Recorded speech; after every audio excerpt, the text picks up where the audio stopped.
So question 1 part 3 says estimate the gain VA upon VO1 of the voltage gain stage assuming that RCE of T3 and the input resistances of T4 and T5 are very large compared to RVA. In other words, RVA is the smallest of those.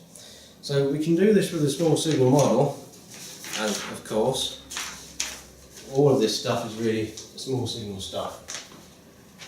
And we'll have our, so essentially the stage we're interested in is this bit here. Well, that's T3, that's RV, VA, and there's a couple of power transistors there. And we're driving it with VO1, which was VO1's value, or the gain of the stage that came before, is what we dealt with just now in part 2. Which was rather long-winded and tricky.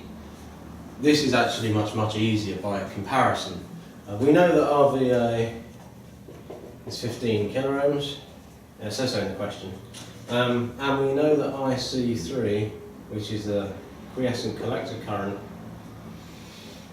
of T3, is a milliamp, because we worked that out in part 1 of this question. Part I of question 1, sorry. So a small signal diagram just for T3. We'll have a voltage source, which is VO1, small signal of course, and we'll have a RBE3 and a VBE3,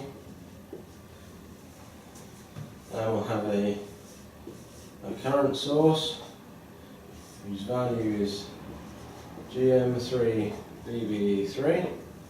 And that will drive a resistance which is RVA. If we were worried about the resistance looking in here and the resistance looking in there, possibly even if this transistor had an RCE across here, which was quite small or comparable in size to RVA, it wouldn't actually make this circuit any more complicated.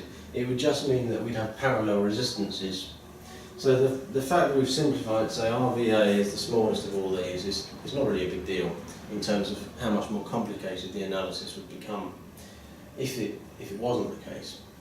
So we just we'll say, well, we've got an output here which is VA, and we're assuming there's a current flowing downwards to generate this VA, but actually the current's flowing that way, which is upwards. So we'll have to make sure we put a minus sign here to take account of that. So in the output I've got VA is equal to minus GM VBE, or GM3 VBE3 times RVA. So this is I times R for this resistor and this current source. And then at the input I've got VBE3 is equal to VO1. We can't get any simpler than that. So we'll just sub in the VBE3 and we'll have VA upon VO1 is equal to minus GM3 RVA.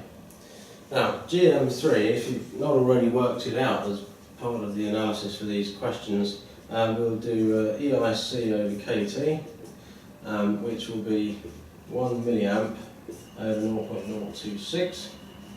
It's a milliamp because if you go back to the very first part of this,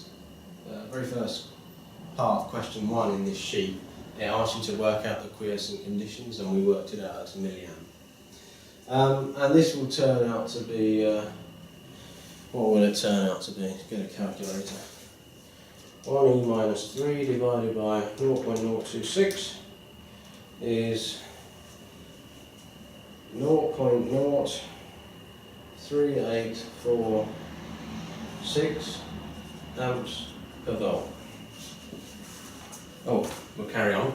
And we know what RVA is, it's 15 kiloohms, so we'll have VA over VO1 is equal to 0.03846 times 15 times 10 raised 3, which is 15 3, 576.92.